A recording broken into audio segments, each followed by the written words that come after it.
Natuwa ang mga miyembro ng Martial Arts Society sa pagdating ng kanilang presidente. Pinuri nila ang ating bida sa talumpati na sinambit nito sa harap ng napakaraming tao. Umupo si Fang Ping sa tabi ng kanyang mga kaibigan at ipinakita niya agad sa mga ito ang kanyang pagkadismaya. Binanggit ng ating bida na sinabihan niya raw si Zhao Lei na lumahok ito sa kompetisyon na isinagawa ng Huadong University. Tinanong niya kung ano ba raw ang nangyari at bakit ito natalo. Binanggit din ni Fang Ping ang pagkatalo ni Yang Xiaoman sa kompetisyon na isinagawa ng Sino Nation. Tinanong niya rin ito kung hindi ba raw ito nagsasanay at kung hindi ba raw ito nahihiya sa resulta ng ginawa nitong pakikipaglaban. Sinabi ni Fang Ping na magkakasama lang daw sila sa iisang batch, pero ngayon nga raw ay isa na agad siyang advanced rank 4 martial artist. Nasasaktan nga raw siyang makita na napakabagal ng mga itong lumakas. Alam ng magkakaibigan na wala silang maidadahilan kay Fang Ping kaya nagpasya na lang sila na purihin ito. Hindi na rin nila malaman kung paano pa sila makakahabol sa bilis ng paglakas ng ating bida. Halos kakaakyat pa nga lang daw nito sa rank 4 pero tumaas na naman daw pala ang rank nito. Huminto na si Fang Ping sa kanyang mga pagsesermon matapos siyang purihin ng kanyang mga kaibigan. Sinabi na lang niya na mas dapat pa raw ng mga itong sipagan ang pagsasanay at hihintayin niya raw ang mga ito sa pinakatuktok na level. Umalis ng masaya si Fang Ping matapos niyang makarinig ng napakaraming papuri mula sa mga miyembro ng kanilang samahan gayon din sa kanyang mga kaibigan. Sinabi ni Zhao Lei na ito nga raw ang kahulugan ng binabanggit niya na ang lakas ang pinakaimportante at pangalawa lamang ang kasikatan. Kung wala nga raw lakas ang ating bida ay hindi ito laging makakapagyabang sa kanila. Ngayon ay naisip na ng tatlo na may punto naman daw pala ang mga sinasabi ni Zhao Lei. Binanggit ni Yang Xiaoman na habang lumalakas daw ang ating bida ay mukhang mas bumababaw rin daw ang kasiyahan nito. Aalis ngayon ang ating bida sa Magic City Martial Arts University. Pinuntahan siya ni Minister Zhang Yucheng para personal na ihatid sa Nanjing. Nagkakaroon ngayon ng pagpupulong sa Nanjing Governor General's Mansion. Binanggit ni Grandmaster Zhang Dingnan na alam na naman daw ng lahat na malapit nang magbukas ang Nanjing Catacombs, at nagawa na raw nila ang lahat ng mga kakailanganing preparasyon. Pero kahit nga raw ganoon ay mas mabuti na dagdagan pa nila ang kanilang paghahanda gaya na lang ng paghingi ng suporta mula sa iba't ibang lugar. Ang Magic University nga raw ay ang isa sa may pinakamahalagang papel sa kanilang operasyon. Pupunta nga raw doon ngayong gabi ang presidente ng Magic City Martial Arts Society na si Fang Ping para makipag-usap sa kanila. Bilang mga haligi nga raw ng Nanjing ay kailangan nilang gawin ang lahat para makumbinsi nila ito na tulungan sila. Tinanong ng isang matandang sundalo ang kanilang gobernador general kung makukumbinsi ba raw kaya ng ating bida ang Magic University na tumulong sa kanila. Ipinaalam ni Governor General Zhang Dingnan na si Lu Fengguo raw ang teaching advisor ni Fang Ping, na siyang asawa ng Magic University principal na si Wu Kuoshan. Mayroon na nga raw itong sapat na koneksyon para masunod ang mga gusto nitong mangyari. Bukod doon ay mapapakinabangan na rin daw nito ang pagkakaroon nito ng kaunting otoridad. Marami na nga raw teaching advisor ang sumusuporta kay Fang Ping, kaya dito nakasalalay kung tutulungan ba sila ng Magic University. Tinanong ng isang binatang sundalo ang kanilang gobernador general kung hindi ba raw parang napakalaki naman ang inaasahan nito mula kay Fang Ping. Marami nga raw nagagawang elite martial artist ang Magic University, ang ilan nga raw sa mga alumni nito ay nakakarating sa rank 5 bago tuluyang magtapos, samantalang si Fang Ping daw ay nasa rank 4 pa lang ngayon. Binanggit ni Governor General Zhang Dingnan na ang mga alumni daw na tinutukoy ng binatang sundalo ay may napakaraming kayamanan at nagmula sa mga kilalang pamilya. Wala nga raw nito si Fang Ping pero mas mabilis pa rin daw ang progreso nito kung ikukumpara sa mga nagdaang alumni ng Magic University. Mabagal man daw ang naging simula nito, pero marami nga raw sa mga teaching advisors nito ang naniniwala na mabilis itong makakarating sa pagiging isang rank 7 Grandmaster. Kapag nangyari nga raw yun ay maaaring bitawan na rin dito ni Wu Kuoshan ang posisyon nito bilang principal ng Magic University. Tinanong ng matandang sundalo kung hindi ba raw kaya magkaroon ng aberya ang pagbisita ni Fang Ping sa kanilang Nanjing. Binanggit nga raw nito sa opening ceremony ng National Rank 1 Championship na gusto nitong ubusin ang lahat ng mga miyembro ng kulto. Tumugon si Governor General Zhang Dingnan nang ito nga raw ang dahilan kung bakit pinakiusapan niya si Minister Zhang Yucheng na personal na ihatid doon si Fang Ping. Binanggit niya rin na kasama rin daw ng mga ito si Grandmaster Leopoldo, kaya tiyak na mawawasak daw nila ang puwersa ng kulto kapag nagtangka ang mga itong gumalaw. Natuwa ang mga namumuno sa Nanjing noong malaman nila na napaghandaan na ng kanilang gobernador-heneral ang mga posibleng mangyari. Sinabi ng matandang sundalo na mabuti naman daw at may kasama palang Grandmaster si Fang Ping, siguro naman daw ay hindi ito magkakaroon ng problema habang bumabiyahe. Binanggit ni Governor General Zhang Dingnan na para mas maging maayos daw ang pagbiyahe ng ating bida ay mas mabuti na manatili na lang muna silang lahat doon. Sa ngayon nga raw ay maupo na lang muna sila at ipagpatuloy lang ang kanilang pagpupulong. Natawa ang isang lalaking opisyal at tinanong ang kanilang gobernador-heneral kung wala rin daw ba itong tiwala sa kanila. Hindi naman tumugon si Governor General Zhang Dingnan at tiningnan lang ang nagtanong na opisyal. Sa kaba ng lalaking opisyal ay agad nitong sinangayunan ang sinabi ng kanilang gobernador-heneral, iminungkahi niya rin na maghanap ng araw sila ng mga paksa na maaari nilang pag-usapan. Kasalukuyan ngayong nasa biyahe ang ating bida patungo sa Nanjing. Inihahanda niya ang kanyang sarili para sa anumang maaaring mangyari. Tinanong ni Fang Ping si Minister Zhang Yucheng kung nasaan na raw sila ngayon.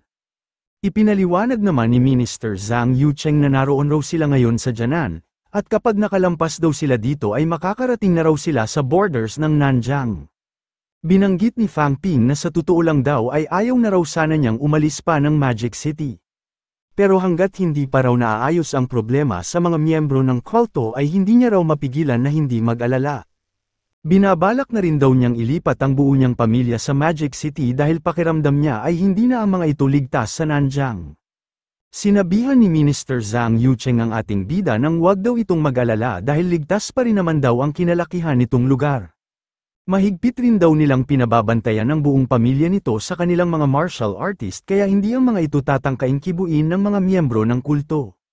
Sinabi ni Fang Ping na dapat daw nilang unahin ang pag-ubos sa mga miyembro ng kulto kapag nakapagbuo na ng isang alyansa ang Nanjing at Magic University. Maaari niya raw kumbinsihin ang kanyang mga seniors na lumahok sa kanilang mga operasyon para bitagin at ubusin ang lahat ng mga miyembro ng kulto.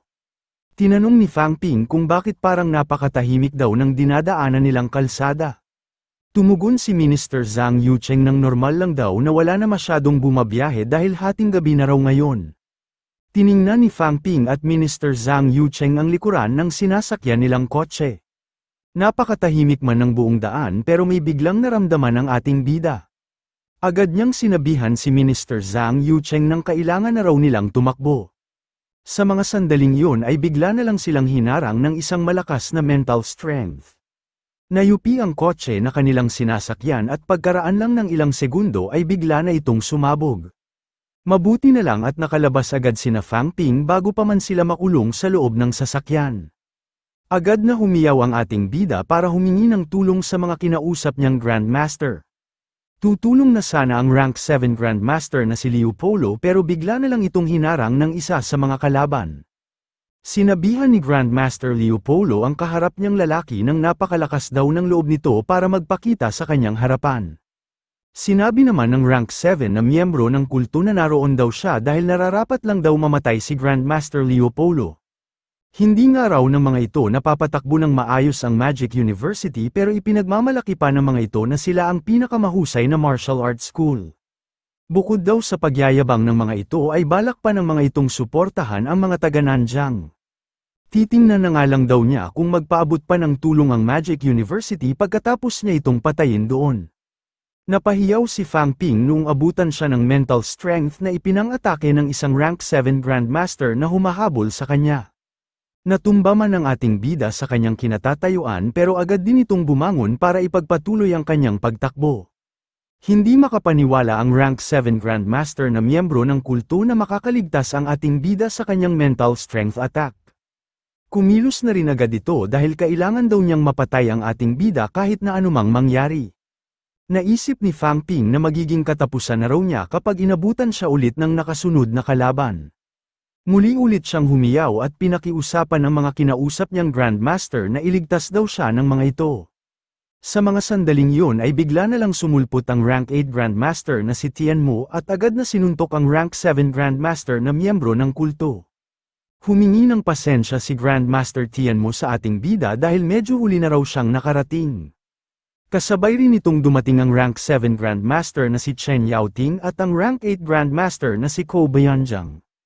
Pinuri ni Grandmaster Chen Yaoting ang ating bida dahil nagawa nga raw nitong mapagalaw ang isang Rank 8 at dalawang Rank 7 sa panig ng kulto.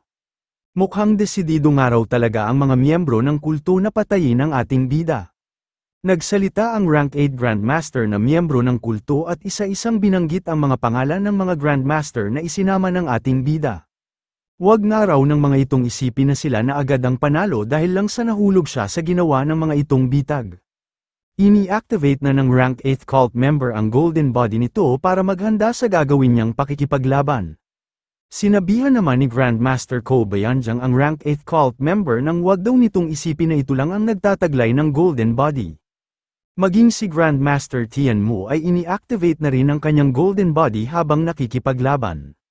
Bukod sa pag-activate ng golden body ay gumawa rin ng isang mental strength shield ang isa sa mga Rank 7 cult member para gamiting pangdepensa. Ganun pa man ay hindi pa rin huminto si Grandmaster Tianmo at ipinagpatuloy pa rin ang kanyang pag-atake. Matagumpay na nabasag ni Grandmaster Tianmo ang mental strength shield na ginawa ng kanyang kalaban. Sinabi niya na tingnan na nga lang daw nila kung gaano pa karaming highly ranked martial artist ang matitira sa kulto kapag napatay na nila ang tatlo nitong miyembro. Sa itaas ng ating bida ay nagkaroon ng tatlong magkakahiwalay na labanan sa pagitan ng mga Grandmaster. Naisip ni Fang Ping na tatlong Grandmaster nga raw ang pinagalaw ng kulto at Rank 8 pa ang isa sa mga ito. Kung hindi nga raw pala siya nag-imbita ng dalawang Rank 8 na magpoprotekta sa kanya ay malamang kasama na niyang namatay doon si Grandmaster Leopoldo. Si Governor General Zhang Dingnan nga lang daw ang biggest winner sa labanang ito, dahil isa lang daw saber ang magiging ambag nito. Tumilapon si Grandmaster Ko Bayanjang matapos itong atakihin ang kanyang kalaban. Nabahala ang ating bida dahil halos sa kinatatayuan na niya ito bumagsak. Tumakbo agad si Fang Ping upang lumayo. Pinakiusapan niya rin si Grandmaster Ko Bayanjang nang huwag daw itong pumunta sa kanyang direksyon. Nag-alala rin ang ating bida dahil dapat nga raw ay halos kasing lakas lang ni Ko Bayanjang ang kalaban nitong Rank 8, pero mukhang ito nga raw ang natatalo sa laban nito. Napakinig sa mga kalapit na lugar ang mga naglalakasang tunog. Naguguluhan ang mga mamamayan nito kung saan ba nagmumula ang mga naririnig nilang pagsabog. Sinabihan ng Rank 8 cult member si Ko Bayanjang nang hayaan na lang daw sila ng mga itong makatakas. Kapag hindi nga raw ito pumayag ay magsisimula siya ngayon ng isang malakihang massacre sa kalapit na syudad. Sinabi naman ni Grandmaster Ko Bayanjang na hindi niya raw ito hahayaang mangyari. Napakinig din sa buong syudad ang pagbabanta na sinabi ng Rank 8 cult member. Doon na nila napagtanto na nagmumula raw pala sa mga naglalaban na Grandmasters ang mga pagsabog na kanilang naririnig. Nabahala si Fang Ping sa pagbabanta ng Rank 8 cult member na gagawa raw ito ng isang malakihang massacre. Napansin niya na mukhang dinadala nga raw nito si Grandmaster Ko Bayanjang patungo sa kalapit na syudad. Napaisip siya kung ano ba raw ang dapat niyang gawin. Malaking problema nga raw kapag sa loob ng syudad naglaban ang dalawang Rank 8 Grandmaster. Maliit na syudad nga lang daw ang Jianan at tanging mga Rank 6 lang ang pinakamalakas sa mga martial artist na mga ito, paano nga raw ang mga ito makakadepensa laban sa isang Rank 8 Grandmaster? Umamba agad si Fang Ping ng suntok noong may maramdaman siya sa kanyang likuran. Sinalo ni Li Changsheng ang kamao ng ating bida at agad na sinabi na siya raw ito. Tinanong ni Fang Ping kung ano raw ang ginagawa doon ni Vice Dean Li. Sinabi ni Li Changsheng na matanda na raw si Ko Bayanjang kaya mas mahina na ito ngayon, mabuti na nga lang daw at nabibigyan pa sila nito ng sapat na oras. Nagtaka si Fang Ping nung sabihan siya ni Vice Dean Li nang mamaya raw ay pahiramin niya ito ng taglay niyang mental strength. Sinabihan ni Li Changsheng ang ating bida nang maghanap daw muna sila ng lugar na kanilang mapagtataguan. Kapag dumaan ng araw ang mga ito ay sa kanya papatayin ng Rank 8 cult member gamit lamang ang isang pag-atake. Nagtanong si Fang Ping kung makakaya ba raw talaga ni Vice Dean Li Changsheng na pumatay ng isang Rank 8 Grandmaster. Tinanong naman ni Li Changsheng ang ating bida kung minamaliit ba raw siya nito. Sumagot si Fang Ping nang hindi naman daw sa ganoon, hindi lang daw siya makapaniwala dahil isa pa lang itong Rank 6 martial artist. Napaisip ang ating bida kung may maitutulong ba raw talaga si Vice Dean Li sa laban ng mga Rank 8 Grandmaster. Ikinwento ni Li Changsheng na noon nga raw ay napakarami na niyang tinalo na mga mas malalakas sa kanya na mga martial artist, ang ilan nga raw sa mga ito ay mga Grandmaster na ngayon. Sinabihan niya ang ating bida nang kapag nagbigay raw siya ng hudyat ay kailangan nitong gamitin ang lahat ng mental strength nito sa loob ng kanyang espada. Pumayag na lang din ang ating bida sa ipinapagawa ni Li Changsheng kahit na wala siyang ideya sa binabalak nitong gawin. Ginagawa ni Grandmaster Ko Bayanjang ang kanyang makakaya para pigilan ang Rank 8 cult member pero lagi itong nakakawala sa kanya. Sinabihan ni Grandmaster Ko Bayanjang ang hinahabol niyang si Wu Chen nang hahayaan niya raw itong mabuhay kapag nagpa siya itong sumuko sa kanila. Tinanong ni Wu Chen kung nagpapatawa ba raw si Ko Bayanjang, sinabi niya rin na mas mabuti nga raw kung patakasin na siya nito at nang hindi niya idamay sa kanyang pagkamatay ang kalahating bahagi ng kalapit na syudad. Sinabihan ni Grandmaster Ko Bayanjang si Wu Chen nang talagang gusto na raw nitong mamatay. Tumawa lang ulit si Wu Chen at tinanong kung iniisip ba raw talaga ni Ko Bayanjang na mapipigilan siya nito. Umiwas na si Wu Chen sa pakikipaglaban at tinuloy ang paglipad patungo sa Jianan. Sinabi ni Fang Ping na malapit na nga raw ang mga itong dumaan sa pinagtataguan nilang lugar. Naisip ni Li Changsheng na 10 taon na nga raw niyang hindi ginagamit ang kanyang espada dahil gusto niya itong gamitin kapag nakipaglaban siya ulit sa mga taga-catacombs. Pero 3 Grandmaster nga raw ngayon ang ipinadala ng kulto kaya hindi na niya kailangang maghintay pa ng matagal para gamitin ito. Sinabihan ni Li Changsheng ang ating bida nang simulan na raw agad nito ang kanyang ipinapagawa. Agad na binalot ni Fang Ping ng taglay niyang mental strength ang espada ni Li Changsheng. Hindi niya alam kung gaano karami ang kailangan niyang ibigay kaya ginamit na rin niya ang wealth value ng kanyang system para patuloy siyang makapagbigay ng mental strength. Habang ginagawa ito ng ating bida ay inihahanda na rin ni Li Changsheng ang sarili nito. Nagpalabas si Li Changsheng ng malakas na kapangyarihan hanggang sa unti-unting nagkulay ginto ang katawan nito. Namangha si Fang Ping dahil sa paghigop nga raw ng espada sa kapangyarihan ni Li Changsheng at sa kanyang mental strength ay nakalikha ito ng isang bagong enerhiya. Nabahala si Wu Chen noong maramdaman nito ang lakas na nagmumula sa Changsheng sword. Sa pagkakaalam nga raw niya ay matagal na itong nawasak, kaya nagtataka siya kung saan daw nagmumula ang kapangyarihan na ipinapalabas nito ngayon. Sinabihan ni Grandmaster Tianmu si Li Changsheng nang huminto na raw ito at siya na raw ang bahala kay Wu Chen. Balak na ngayong ilabas ni Li Changsheng ang talim ng kanyang espada para isagawa ang kanyang pinakamalakas na pag-atake. Sinabi ni Fang Ping na natalo na raw pala ni Grandmaster Tianmu ang Rank 7 cult member na kinalaban nito. Ngayon nga raw ay matutulungan na nito si Grandmaster Ko Bayanjang para kalabanin ang Rank 8 cult member. Agad na isinara ni Li Changsheng ang kanyang hawak na sandata. Nakaramdam rin siya ng pagkainis dahil nasayang lang daw ang kanyang hirap. Tinanong ni Fang Ping kung ayos lang ba raw si Vice Dean Li matapos niyang makita na nagtamo ito ng maraming pinsala. Nagluwa ng maraming dugo si Li Changsheng pero sinabi pa rin ito sa ating bida na ayos lang daw siya. Tinanong ni Fang Ping si Vice Dean Li kung makakaya ba raw talaga nitong pumatay ng isang Rank 8 Grandmaster gamit ang ultimate move nito.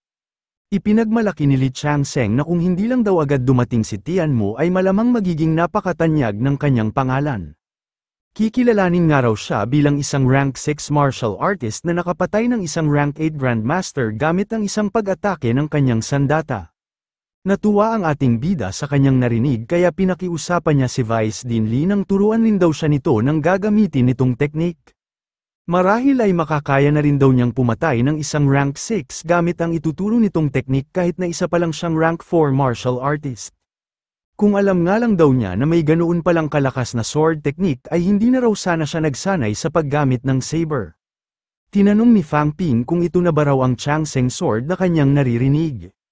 Nararamdaman niya nga raw ang malakas nitong aura kahit na hindi pa ito naaalis sa loob ng kaluban.